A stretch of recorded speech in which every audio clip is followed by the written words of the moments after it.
Hello everyone, my name is Mike and this is Matrix to Paradise. This channel I created to document my journey from the Matrix, which is a truck driving job for me now, to my personal paradise, which is going to be living overseas, exploring, and documenting it on YouTube. So, the last time I talked to you guys, I was talking to you about iPhone storage, and I was in Fernley, Nevada, which is a little town close to Reno, about 40-50 miles from Reno on Interstate 80 in Nevada. And I cleared a bunch of junk out of my photos and cleared some space. So I might have one or two videos that I might be able to do before the end of the month, because the end of the month I'm going to go home to Phoenix and pick up the external hard drive that I ordered to store all my videos that I've made for YouTube, and put them on there so I don't lose them and I don't have to get rid of them. But I cleared up some space. I might be able to make another video or two after this one. I'm not sure yet, but hopefully I can do that at least, depending on how much space they take. Anyhow, the last time I talked to you, I was in Fernley, Nevada, and I was heading to Boise, Idaho, and dropping a load there. I can't remember what was in that load, but it's immaterial now. It's gone. Anyway, so I picked up another load in Boise, Idaho, and took that down to, I believe it, well, let's see, where did I go with that one? I think that was Stockton, California, or somewhere in there, right in this area, right in the Sacramento, Stockton, Modesto area. That's where I'm at. So I came down from Boise the next day, or that same day I started driving back, and I ended up stopping back at Fernley at the same Loves there. And then the next day I drove into California and dropped off that load. So the next load they had me going on was to Salt Lake City, or Corinne, back to the Walmart distribution center in Corinne, Utah, which is on the north end of the Salt Lake City area, right up there. And so I called them that night because when I came into California, I had to come down through Interstate 80, which is over the Donner Pass. And if any of you have ever driven the Donner Pass, it's a pretty high elevation, and it's not that much of a decline or incline as far as driving is concerned. It's not that steep, but it does over time get up to about, I don't know, 8,000, 9,000 feet, somewhere in there. So there's a lot of snow up there. Well, when I came down into California, it hadn't snowed in a while, and it was clear roads, and they were dry and everything. Well, anyway, during that next day, when I delivered and was going to go pick up this load that I'm here currently having, the same load, I noticed that I hadn't picked it up yet, but I'd come back to the truck stop here in Lodi, California, which is right in the same area. And I noticed that there was snowing going on up there.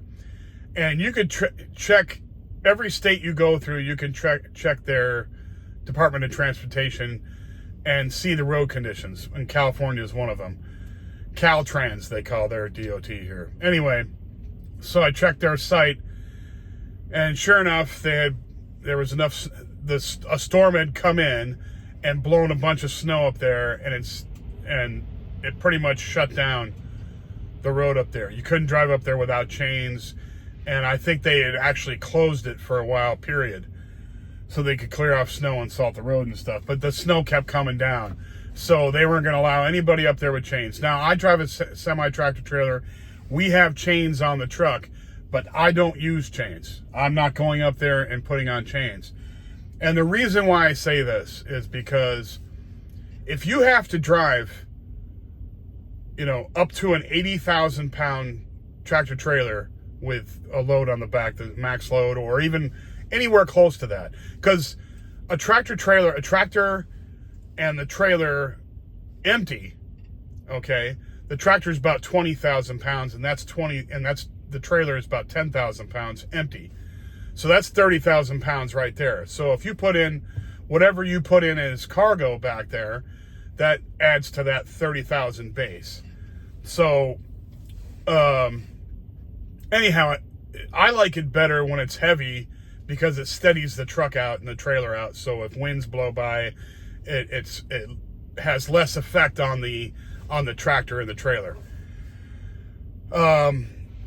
Anyhow, so they had closed off the road up there. So I was stuck down here. So I stayed here, and the next morning they gave me a load that was about 50 miles just to fill in the time. So I was like, I'd really not want to do that because I want to pick up the load that I have now and get through the pass because I knew there was another storm coming. But right now, it was, at the time I was calling, it was closed up there, but I knew they were going to clear it out, and there was going to be about a 12-hour window that they'd probably have the roads open without chains. Now, I was going to go back to chains, okay. So I don't like to use chains on a tractor trailer. If you're worried about slippage that bad, when you're going down inclines and declines, you don't want to be driving a truck on slippery roads like that. I don't care. Now, some guys will go up there. Now, it takes you about 30 minutes to put on all the chains they want on. They want like 6 chains on the 2 drive tires and 1 on the back tires, on the trailer tires, on the sets back there. And I don't want to do that because I don't feel safe with chains on anyway. And plus, it's a waste of time because if they're going to clear off the road anyway, you putting chains on will make you can only drive about 25, 30 miles per hour, period, with chains on there. So, and there's no guarantee you're going to be able to make it up the hill. And I have to go uphill going out of here. So I just decided, I always decide, if it's too dangerous to drive without chains, it's too dangerous, period. I'm not doing it. Now, some people are brave and they want to do it, and that's fine, but I don't do it.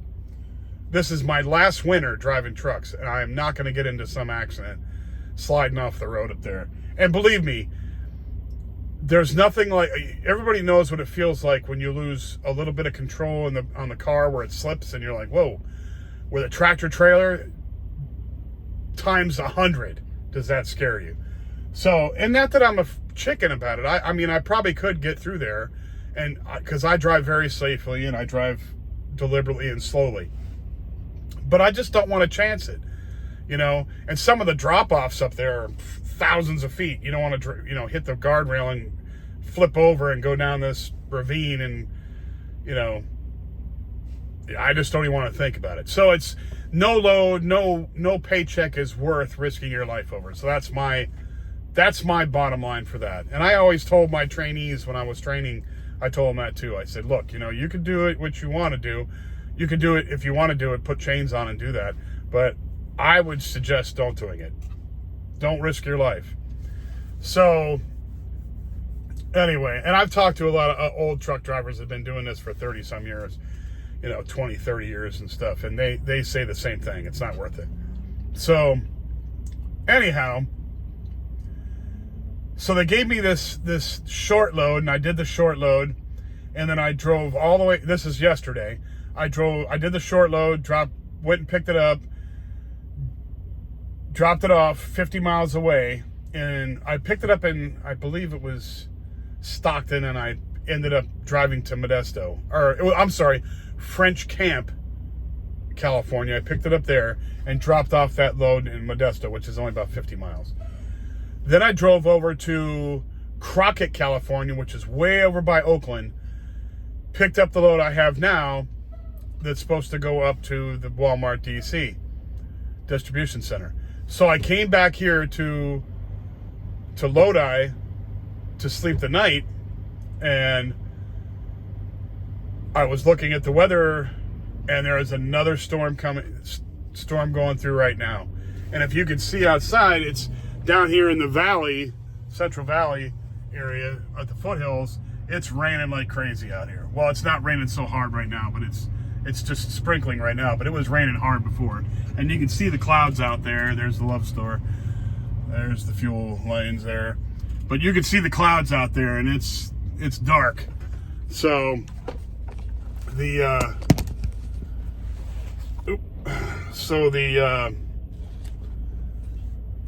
when it's raining down here in the Central Valley, it's snowing like crazy up there.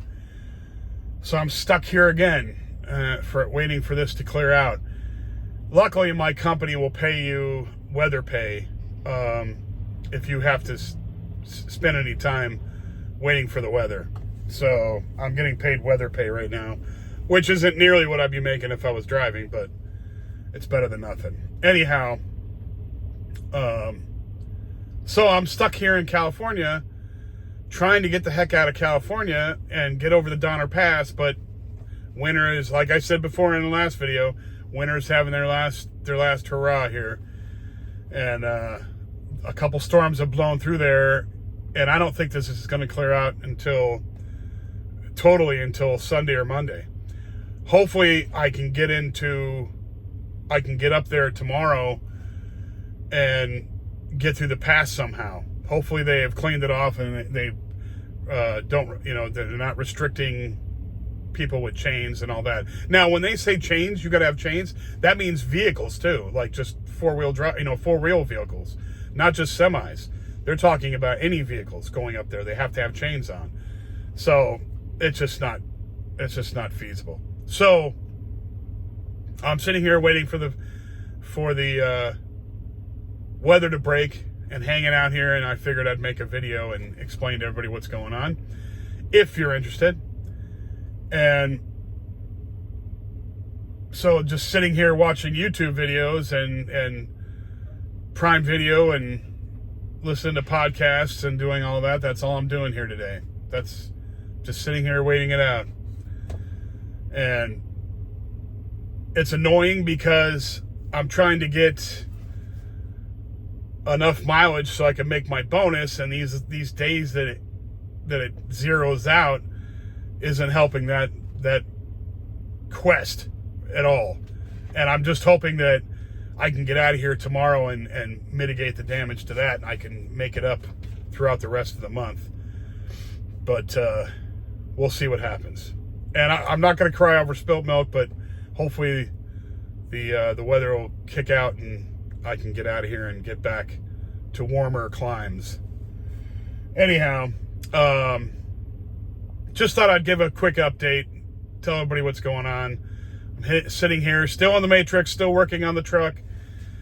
I still have about 6 months and a half to go, right around that area. 6 months to go, 6.5 months. September 30th, I think I got 6.5 months to go until I can actually leave. I'm hoping for that Doge check. They're saying that they're going to give us a $5,000 stimulus check from all the savings they're making in Doge. That'll boost me along really quickly. That'll help out a big time if I can deposit that check. But I'm just praying for that, as everybody else in the whole country is. But other than that, everything's going the same. I shaved my head finally. I think I saw that. You saw that in the last video. Finally shaved my head and shaved my beard. God, it was getting out of hand. So I'm feeling better. Because every time you take a shower, you don't necessarily want to... I don't like leaving a big mess in the bath. Cleaning up the bathroom, the shower room where you take a shower. I don't like shaving in there because it gets hair everywhere, and I don't like making a mess. So what I do is I have my own little shavers here. I bought these clippers on Amazon, and it works fine. I just charge it up, and then I just go out next to the, down the truck to the back of the truck and just shave my head off, just like leave the hair out there on the ground where the animals leave it. So just contributing to the animal hair deal. So in the wilderness.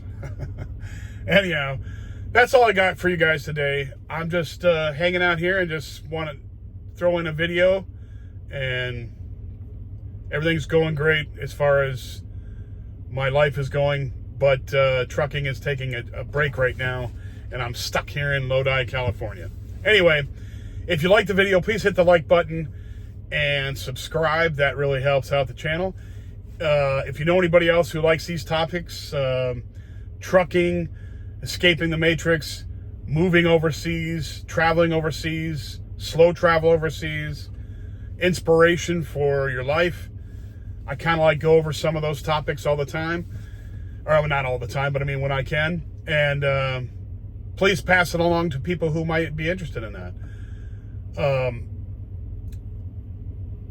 Anyway, I'll probably get back to you as soon as I get out of California somewhere. I'm not sure when and where, but I will get back to everybody. Thank you for watching, and I will talk to you soon. Bye now.